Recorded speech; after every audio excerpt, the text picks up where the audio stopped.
Good evening, friends, and welcome to Sleepy Time Tales, a podcast aimed at helping you to get a good night's sleep. Do you find your mind troubled with the stresses of modern life, especially when the lights are out and you're trying to get a restful night? Does your spinning mind keep you awake? Follow my voice down the path towards a good night's rest. Listen to me tell a story that will keep your mind from wandering to your daytime problems, the ones you can't solve right now and will be easier to solve while rested. Listen to my voice and allow yourself to drift, following the twists and turns of the story, but slowly letting go and drifting into sleep. Let my voice wash over you at a comfortable volume and allow yourself to be distracted from the stresses and worries that play on your mind. Whether you need help falling asleep or going back to sleep in the middle of the night, you can trust me to keep you company and help you to wake up tomorrow in a rested state. You may need to try out Sleepy Time Tales for a few nights to get used to the slightly strange idea, but I believe it will be well worth your while.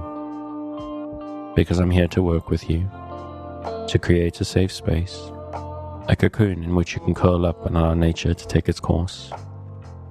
So settle down, relax, and allow yourself to get lost in my telling of tonight's story. Before we get to the story, I'd like to take a few more minutes of your time. If you're finding Sleepy Time Tales useful, to help you to get a restful night, and you would like to keep it going out to thousands of insomniacs just like you, and you have the means to help me out, to help me keep it going, please consider supporting it on the Patreon at patreon.com/sleepytimetales. This is monthly support that not only helps me keep the lights on, but can get you fun bonuses based on your contribution level. From as little as $2 a month, you get weekly access to early release on the main episodes, so that you get your fresh sleep aid on a Wednesday instead of a Sunday. And $5 gets you weekly bonus minisodes, special edits, and a monthly megasode, which is all the month's releases in one big listen. And times are tough, so maybe a monthly commitment is a little bit much. In that case, you can make once-off tips to the tip jar on the website. I've spoken recently about the struggles to keep Sleepy Time Tales going as support had fallen off, so I'm very grateful to the listeners who have stepped up and either joined the Patreon or thrown something in the tip jar. So thanks very much to everybody who has helped out. And to emphasize, if you can't afford to make any contributions, please don't feel guilty about it. Times are tough. I understand this very well. But if you'd like to support the show without having to put your hands in your pockets, just tell people about it. If you know someone who's struggling to sleep and you think I can help them, just let them know. That's really all that it takes. And that's enough of that for tonight. Thank you very much.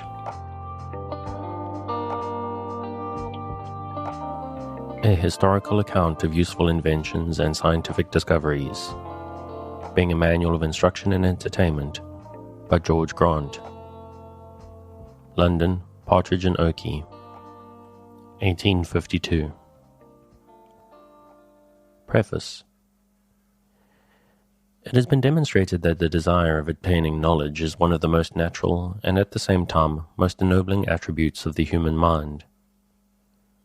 There is at the present time a great number of inquiring minds among the working classes of this kingdom, and a still greater number among the young of all classes thirsting for information, who in entering upon a course of general reading may be greatly at a loss for many things which are familiarly alluded to in ordinary conversation, with which everybody is understood to be acquainted, or would have people to think so, but in which, in reality, are only familiar to persons who have been living for a considerable time in intimate converse with the world.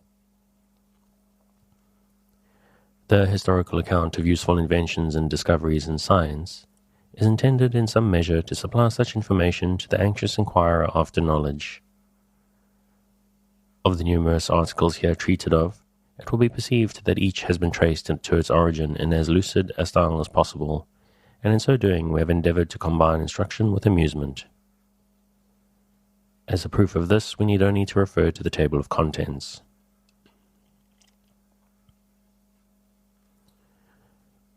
Useful inventions. Printing. Among the many arts and sciences cultivated in society, some are only adapted to supply our natural wants or assist our infirmities. Some are mere instruments of luxury calculated to flatter pride, to gratify vanity, and to satisfy our desires of every description, whilst others tend at once to secure, to accommodate, delight, and give consequence to man. Of this latter kind, printing undoubtedly stands preeminent, and if viewed in its full extent, it may truly be said to possess a very considerable portion, not only of the comforts, but the conveniences and positive utilities of life. The advantages derived from this invention must be acknowledged by all. This art has proved the principal step towards civilization. By it has Christianity been propagated, and by its powerful means are we made acquainted with all that is useful in knowledge, in art and science. It would take the pen of an inspired writer to enumerate all the blessings which flow from it. It is a patent engine which possesses a preponderating influence over the mind of man, either for good or evil, according as it is used.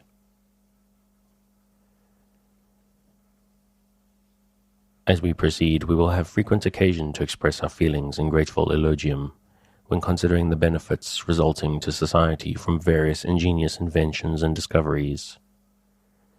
But when we consider the advantages derived from the typographic art, it appears like a vortex, drawing every other sensation into its deep interest and engulfing every consideration, so that we can think of nothing but printing and its extensive catalogue of benefits.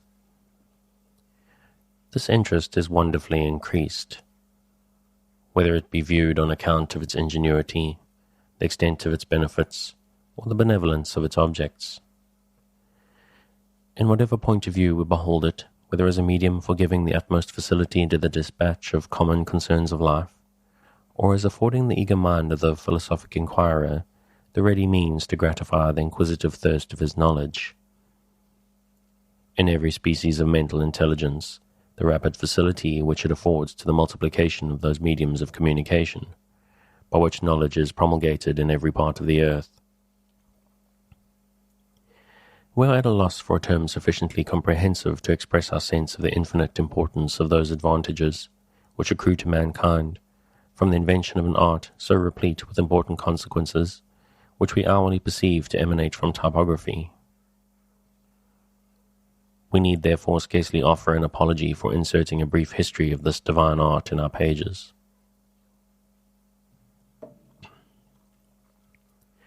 The earliest specimens of printing which have been discovered consist in the stamped marks on the bricks and tiles used in building the tower and city of Babel, and which may be dated as far back as 2,200 years before Christ. A number of these stamped clay materials of Babel are still preserved in antiquarian repositories. It is remarkable that they generally differ in shape and appearance, and that the letters or words which are in ancient character seem to have been stamped by the hand with movable blocks. In Trinity College, Cambridge, some curious specimens are preserved, one of which is a round piece of clay 7 inches in height and 3 in thickness at the end, resembling a barrel, being thickest in the middle. This interesting relic, this Chaldean book, is covered entirely with lines of letters and words running from one end to the other. From its portable character it may be called a pocket volume, and one which cannot be less than 4,000 years old.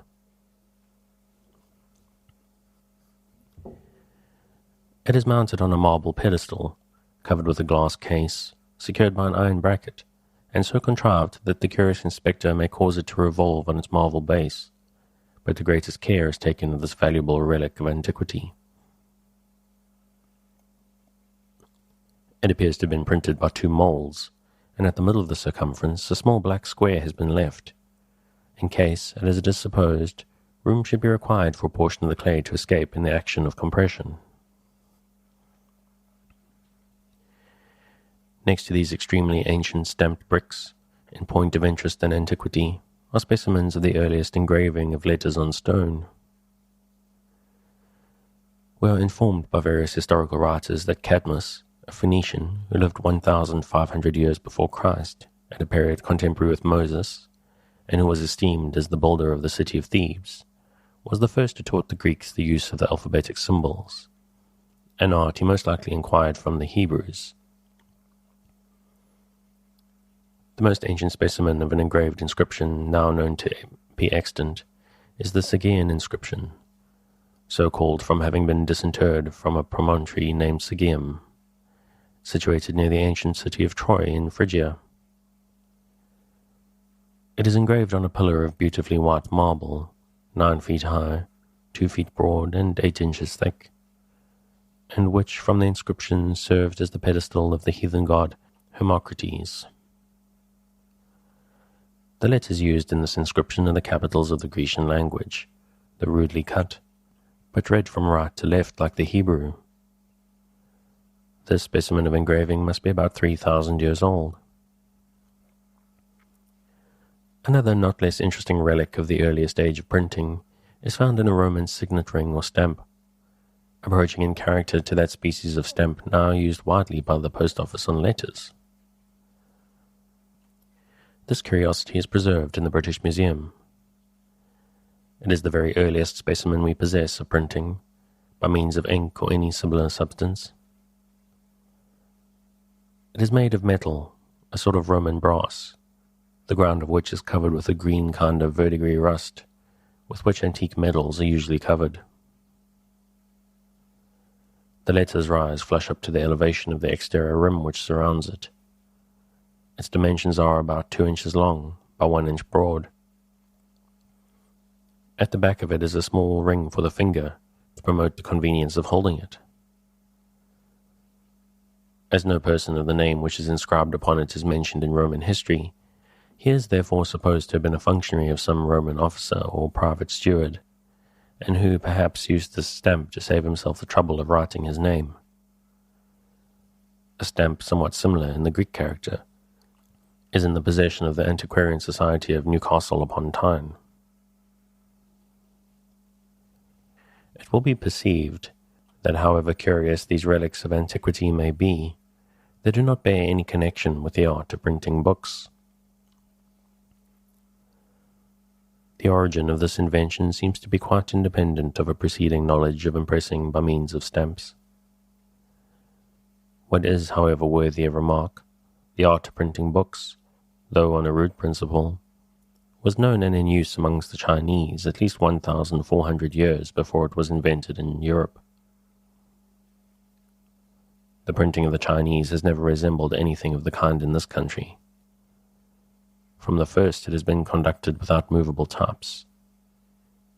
Each page has been and continues to be a block or cut stamp, which is thus useful for only one subject, so that every book must have its own blocks.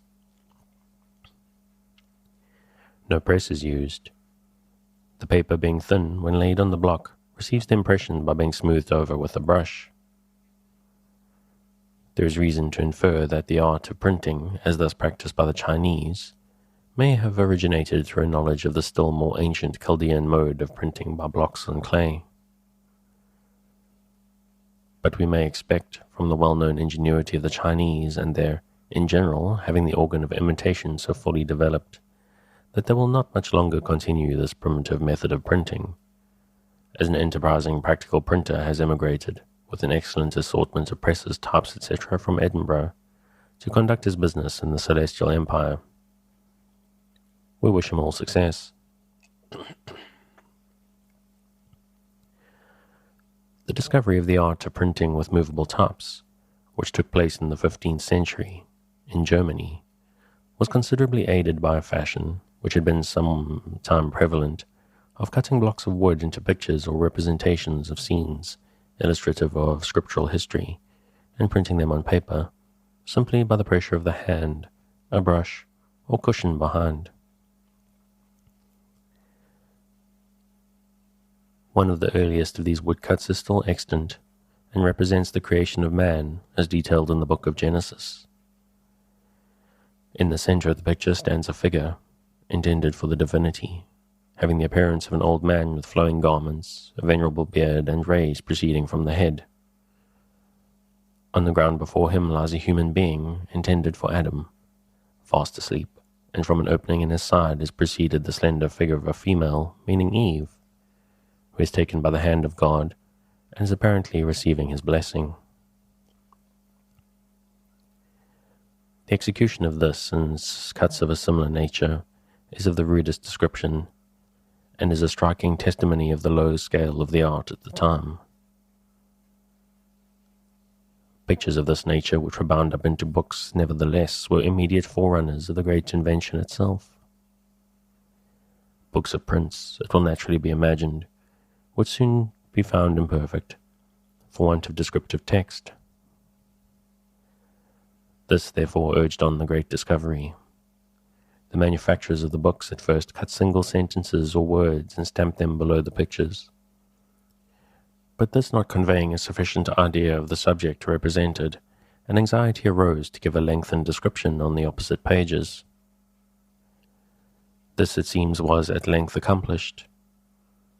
Still the sentences were all cut in a piece, and the notion of having separate letters, so as to form words at pleasure, was unknown at that period. We will now proceed to the introduction of the modern art of printing.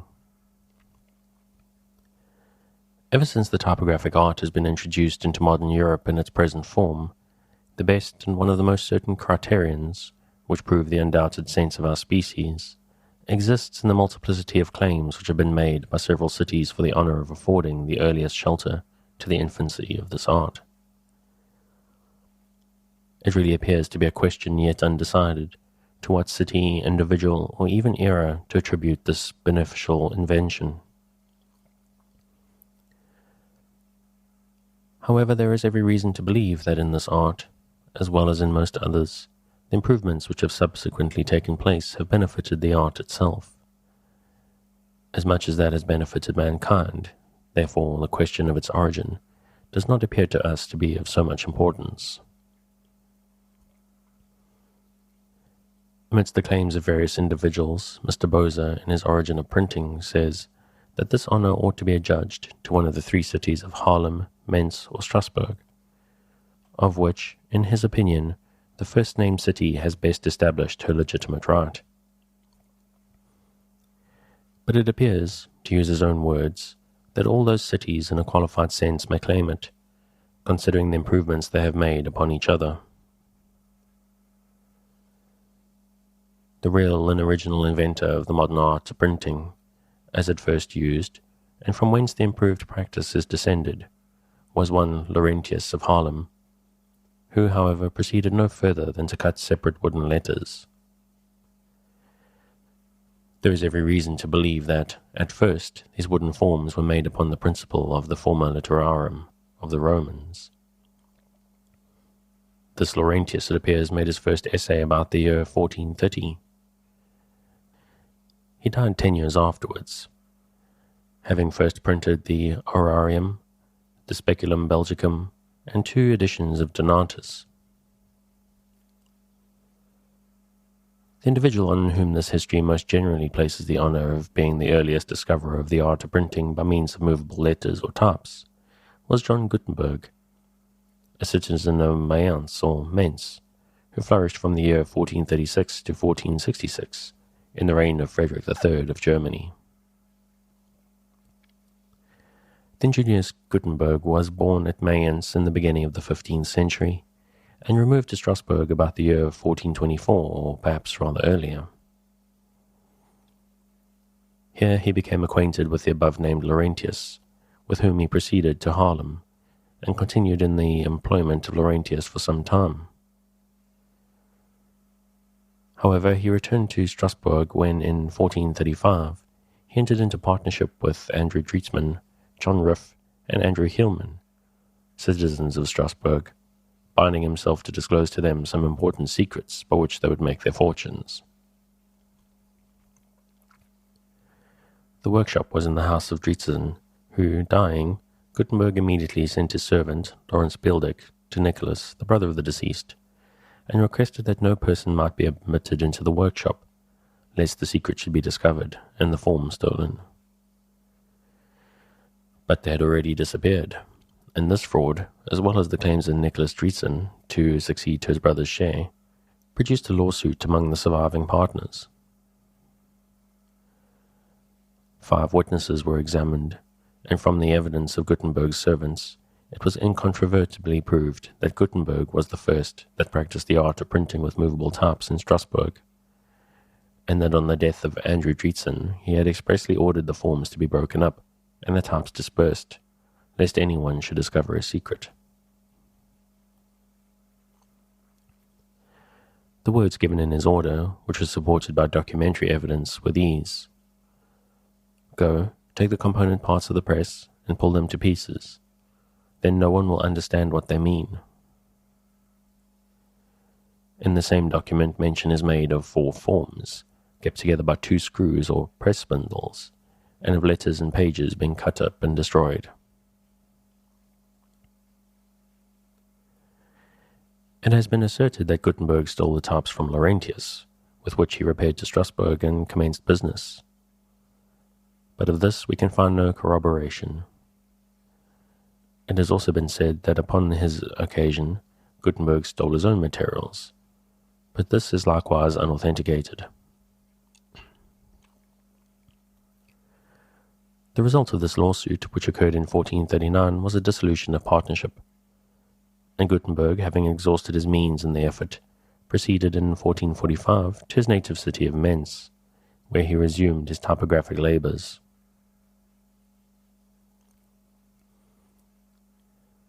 Being ambitious of making his extraordinary invention known and of value to himself, but being at the same time deficient in the means, he opened his mind to a wealthy goldsmith and worker in precious metals named John Faust, and prevailed on him to advance large sums of money in order to make further and more complete trials of the art. Gutenberg being thus associated with Faust, the first regular printing office was begun, and the business carried on in a style corresponding to the infancy of the art. After many small essays in trying the capabilities of a press and movable types, Gutenberg had the hardihood to attempt an edition of the Bible, which he succeeded in printing complete between the years 1450 and 1455. This celebrated Bible, which was the first important specimen of the art of printing, and which, judging from what it led to, we should certainly esteem as the most extraordinary and praiseworthy of human productions, was executed with cut metal types on 637 leaves, and from a copy still in existence in the Royal Library of Berlin, some appear to have been printed on vellum. The work was printed in the Latin language. The execution of this, the first printed Bible, which has justly conferred undying honours on the illustrious Gutenberg, was most unfortunately the immediate cause of his ruin. The expenses incident to carrying on a fatiguing and elaborate process of workmanship for a period of 5 years, being much more considerable than were originally contemplated by Faust, he instituted a suit against the poor Gutenberg, who, in consequence of the decision against him, was obliged to pay interest, and also part of the capital that had been advanced. The suit was followed by dissolution of partnership, and the whole of Gutenberg's materials fell into the hands of John Faust. Besides the above-mentioned Bible, some other specimens of the work of Gutenberg have been discovered to be in existence. One in particular, which is worthy of notice, was found some years ago among a bundle of old papers in the archives of Mayence. It is an almanac for the year 1457, which served as a cover for a register of accounts for that year. This would most likely be printed towards the close of the year 1456, and may consequently be deemed the most ancient specimen of typographic printing extant, with a certain date. Antiquaries and bibliomaniacs have found considerable difficulty in ascertaining by what process Gutenberg manufactured types, but it appears to be the prevalent opinion that those of which he first used were individually cut by hand, and being all made as near a height and thickness as possible, they were thus put together in the forms. The cutting of these types must have been a tedious as well as laborious occupation. The ingenious man, however, soon discovered the mode of casting his types by means of moulds. For without this great accessory to the art of printing, he conceived it was next to impossible to carry on his business. The art of type founding is therefore given to John Gutenberg, in which it would appear he has no competitor for the honor. But it is but justice to state that the plan of striking the moulds with punches was a subsequent invention of Peter Schoeffer, his successor, who became partner with Faust, and afterwards his son-in-law. That Gutenberg was a person of refined taste in the execution of his works is sufficiently obvious to every person who has had the opportunity of seeing any of them. Adopting a very ancient custom common in the written copies of the scriptures and the missals of the church, he used a large ornamental letter at the commencement of books and chapters, finely embellished and surrounded with a variety of figures as in a frame. The initial letter of the first psalm thus forms a splendid specimen of the art of printing in its early progress. It is richly ornamented with foliage, flowers, a bird, and a greyhound, and is still more beautiful from being printed in a pale blue color, while the embellishments are red and of a transparent appearance. What became of Gutenberg immediately after the unsuccessful termination of his lawsuit with Faust is not well known. Like the illustrious discoverer of the great western continent, he seems to have retired almost broken-hearted from the service of an ungrateful world, and to have spent most of the remainder of his days in obscurity. It is ascertained, however, that in 1465 he received an annual pension from the Elector Adolphus, but that he only enjoyed this trifling compensation for his extraordinary invention for a period of 3 years, and died in February of 1468. John Faust, who, as we have seen, obtained the materials of Gutenberg, laid claim to the invention, which has been granted to him by several. Having sufficient capital at his command, he pushed the trade with great advantage to himself. In the Bibles which he printed, he frequently omitted the capital and initial letters, leaving them blank for illumination in gold or azure. This was designedly done for the purpose of imposing upon the public printed copies for manuscript transcripts. The report, which is in circulation concerning Faust, appears to come in support of this assertion. It being said he was at Paris and offering a quantity of his Bibles for sale as manuscript. The French, considering the number of them and also remarking the exact similarity and accuracy of them, even to a single point, concluded it was impossible for the most accurate copyist to have transcribed them so correctly. They suspected him of necromancy and either actually indicted him or threatened to do, as a magician, and by this means obtained his secret, whence came the origin of the popular story of Dr. Faustus, his dealing with the devil and tragical death. In 1462, when Mentz was plundered and disenfranchised of its former liberties, printing rapidly spread throughout a great part of Europe, particularly its artisans in that branch of art, settled at Haarlem, Hamburg, and other places. From Haarlem it travelled to Rome in 1466, when the Roman character was adopted in 1467 and soon perfected. In the reign of Henry VI, the Archbishop of Canterbury sent Reverend Turner, Master of the Robes, and W. Caxton, merchant, to Haarlem to learn the art. These individuals privately prevailed upon one Corselius, an underworkman, to come to England, and a printing press was established at Oxford. This appears in a manuscript chronicle still preserved. It informs us that the execution of the concern entrusted to Turner and Caxton cost 1,500 marks, and that printing was established at Oxford before there was any printer or printing presses in France, Italy, or Spain. The University of Oxford Press was soon discovered to be too remote from the seat of government, and too great a distance from the sea. Other presses were speedily established at St. Albans and the Abbey of Westminster. In 1467, printing was established at Tours, at Reutlingen, and at Venice. And in 1469, it is likely that the same period at Paris, where several of the German printers were invited by the doctors of the Sorbonne, who established a press in that city. All important as the art of printing is acknowledged to be, yet 3 centuries elapsed from the date of the invention before it was perfected in many of its necessary details. At first the art was kept entirely in the hands of learned men, the greatest scholars often glorifying and affixing their names to the works as correctors of the press, and giving names to the various parts of the mechanism of the printing office, as is testified by the classical technicalities still in use among the workmen. From the great improvement of punching molds for casting types by Schoeffer, as formerly mentioned, till the invention of italic letters by Aldus Manutius, to whom learning is much indebted, no other improvement of any consequence took place.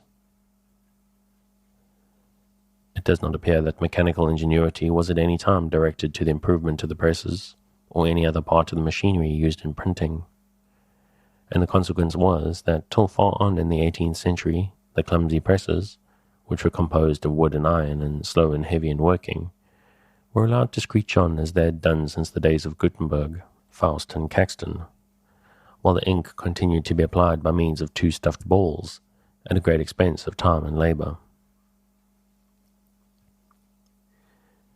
At length an almost entire revolution was effected in the printing office, both in the appearance of the workmanship and the mechanism of the presses. About the same period the art of stereotyping was discovered, and develops a completely new feature in the history of printing. One of the chief improvements in typography was the discarding of the long S, and every description of contraction, while at the same time the formation of the letters was executed with more neatness and greater regularity. Among the first improvers of the printing press, the most honourable place is due to the Earl of Stanhope, a nobleman who will be long remembered for his mechanical genius. Besides applying certain lever powers to the screw and handle of the old wooden press, by which the labour of the workmen was diminished, and finer work effected, he constructed a press wholly of iron, which is known by his name. Since the beginning of the present century, and more especially within the last 30 years, presses wholly of iron, on the nicest scientific principles, have been invented by men of mechanical genius, so as to simplify the process of printing in an extraordinary degree.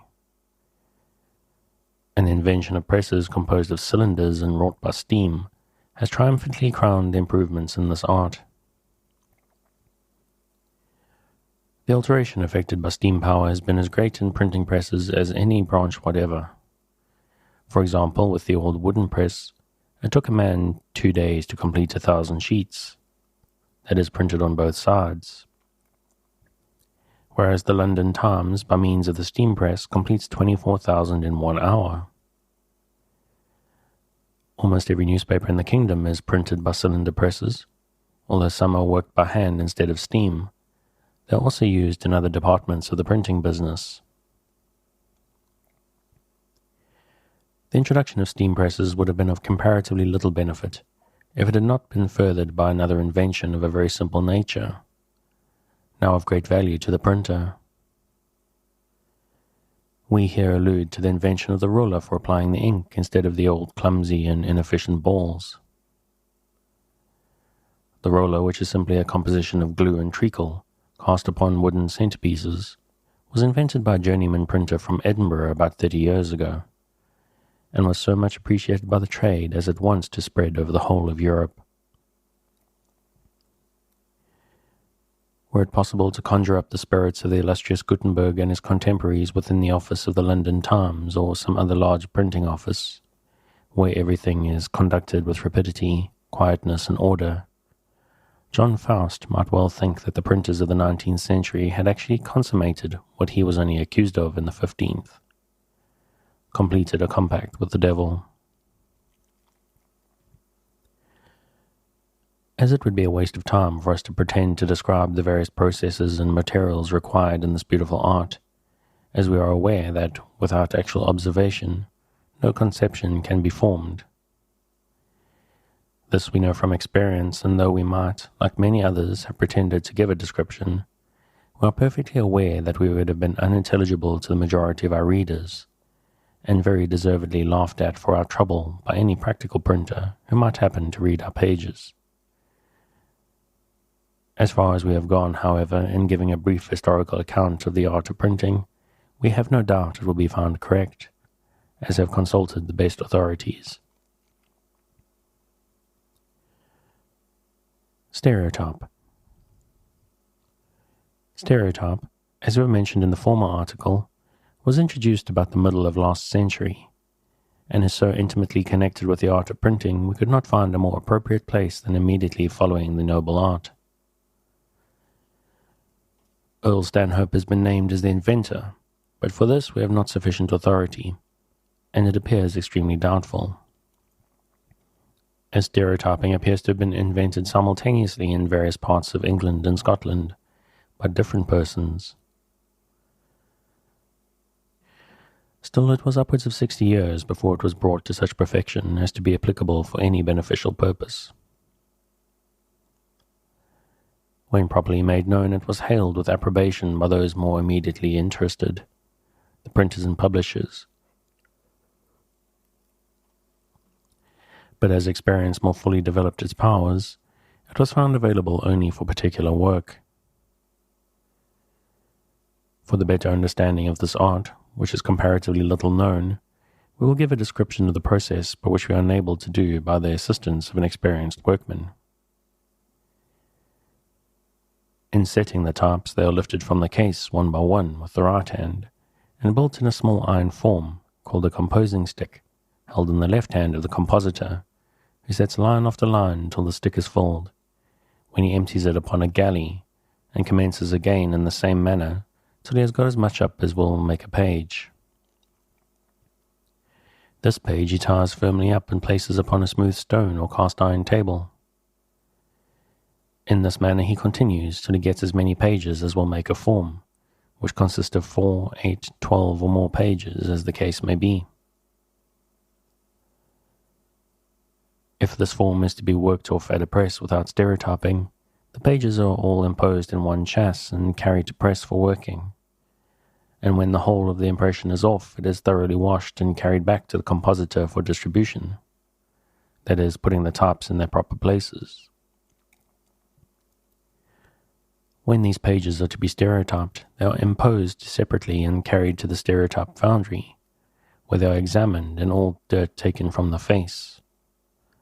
They are then slightly oiled and a moulding frame put round each. The frame is filled with liquid plaster of Paris, which is well rubbed into the face of the type to expel the air.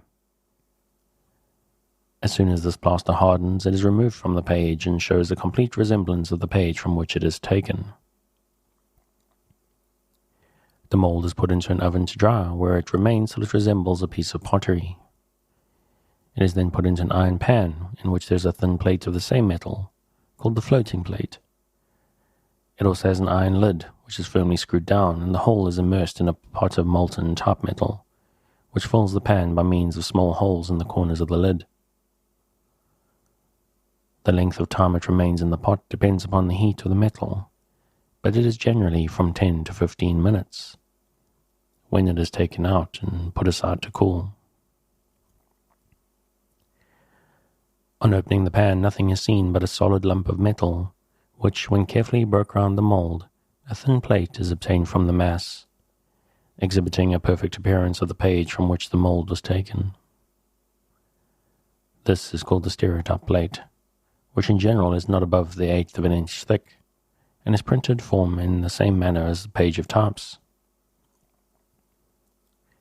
Such is the process of stereotyping, which has become pretty general throughout the trade, but is not much known to the public. Engraving on wood. As we have shown in our article on printing, wood engraving was in fashion prior to the invention of printing. We are informed by Albert Dürer that engraving on wood was invented about the year 1520. He may be a good authority in some matters, but in this he has committed a mistake of nearly 100 years, seeing that there is at least an impression of one engraving on wood, the representation of the creation, which was in existence prior to 1430. It was undoubtedly a piece of rough workmanship, but what could be expected at that early period of the art? It has been, however, gradually improving ever since, and has now attained a point of excellence equal to any of the fine arts, and calls forth the admiration of every lover of the beautiful. It would be invidious to select any of the numerous artists now flourishing. Perhaps it would be difficult to make a selection where so many are upon an equality, and we are of opinion they themselves are more than willing to accept the public approbation as their reward than any praise our pen could bestow. All we can do is to recommend our readers to examine for themselves. They have abundant opportunities in the numerous illustrated publications that are daily issued from the press, and bestow that meed of praise upon the respective artists they may deem proper. The process of engraving on wood is diametrically distinct and opposite to that of engraving on copper or steel. As in the former, the shades are produced by the parts of the work which are made most prominent, and obtrude upon the surface of the substance, whence its chief merit has been regarded in leaving broad and well-proportioned lights. The parts to produce this effect being of necessity excavated, great art and a masterly judgment are necessary to effect this, and at the same time not to weaken the substance, lest it should be injured in the pressure necessary to produce an impression. The substance usually employed for these engravings is wood of a close grain. On this account, boxwood is generally selected. The impressions are obtained from wood engravings upon exactly the same principle as are the impressions from typography, and they can also be worked off at the same time with the descriptive text. This is a superiority which wood possesses over other engravings, and recommends itself to publishers on account of the immense savings in the expense of the double process in procuring copperplate illustrations for typographical works, and enables them to keep pace with the ruling passion of the literary era, cheap publications. On copper. The art of engraving on copper plates for impressions is alleged to have been invented by Peter Schoeffer, one of the early printers and son-in-law of John Faust, about the year 1450. The honor of this invention is also claimed by a Florentine goldsmith of the name of Finguires, who dates his invention to 1540. This artist, having used liquid sulphur to take an impression of some chasing and engraving he had made, observed a blackness produced by the sulphur left in the deepest parts of his work, whence he obtained an impression on paper. But we have no hesitation in giving the preference to Schoeffer, who, we have previously remarked, was of an ingenious turn, and assisted Gutenberg in producing moulds for casting his types, in addition to which some of the books printed by him are ornamented with head and tail pieces, with other rude attempts at engraving, and likewise because Schoeffer's claim to the honor was acknowledged before Finguires was born. Of engraving there are various kinds. That called by connoisseurs the legitimate mode of engraving is what is termed the line or stroke mode. Numerous have been the British artists who have excelled in this style, in affording the means of multiplying our graphical productions. The next species of engraving we will notice is called the stipple or chalk style, imitations of chalk drawings. Portraits and historical pieces are executed in this style, which the celebrated Bartolozzi brought to perfection. The third species we will mention cannot properly be called engraving. This effect is produced by scraping and rubbing. This kind is called chiaro obscuro or mezzotinto, producing prints which have the effect of Indian ink drawings. A fourth species of engraving is what is commonly used for landscapes, which produces an effect like pencil watercolor drawing, which is called aquatinta. In all of these kinds of engravings upon copper, the artists find the sulfuric acid or aquafortis a most powerful agent. Sometimes indeed it is suffered to execute the whole of the process of the graver, especially when it is called an etching.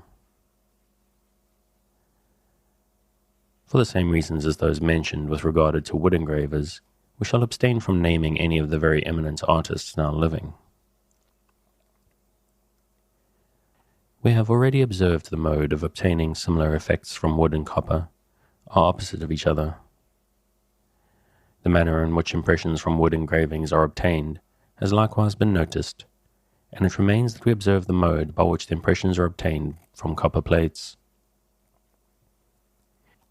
The plate is covered with appropriate ink.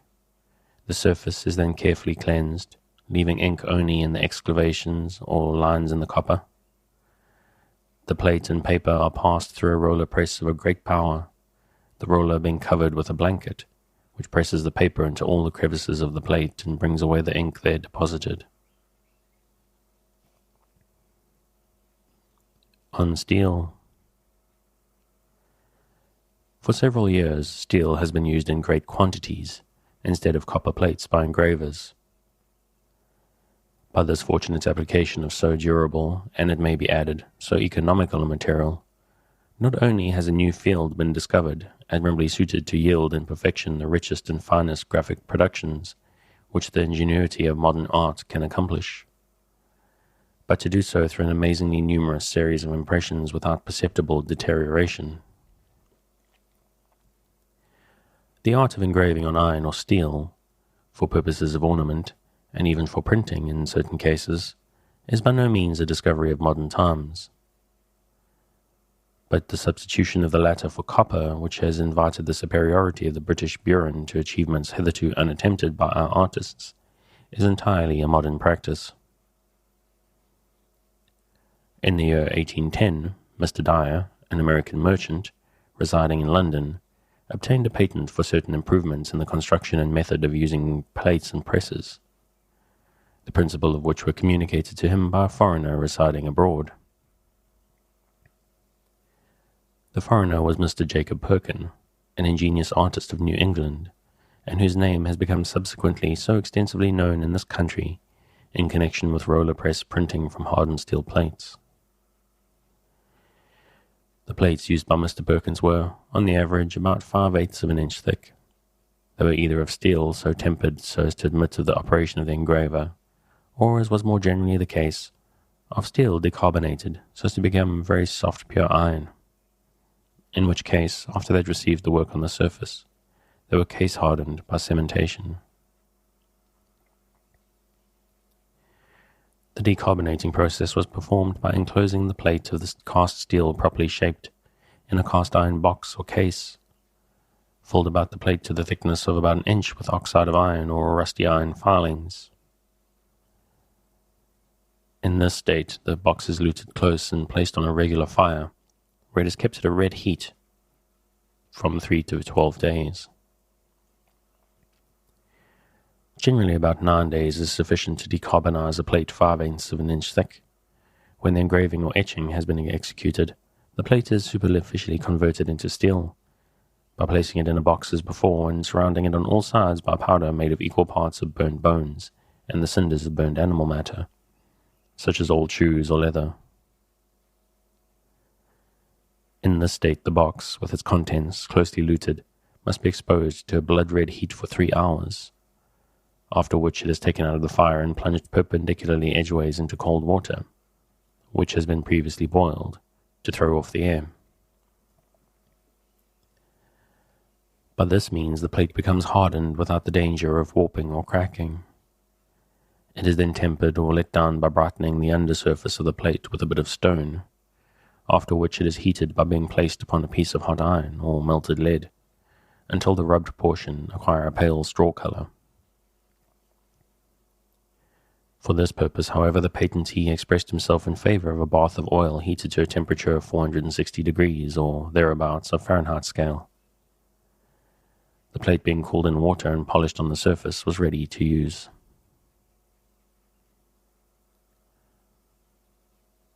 A more material peculiarity in Mr. Perkins's invention, and one which does not seem to have been approached by any preceding artist, was the contrivance of what are called indenting cylinders. These are rollers of 2 or 3 inches in diameter and made of steel, decarbonized by the process above described, so as to be very soft. In this state, they are made to roll backwards and forward under a powerful pressure over the surface of one of the hardened plates, until all the figures, letters, or indentations are communicated with exquisite precision in sharp relief upon the cylinder,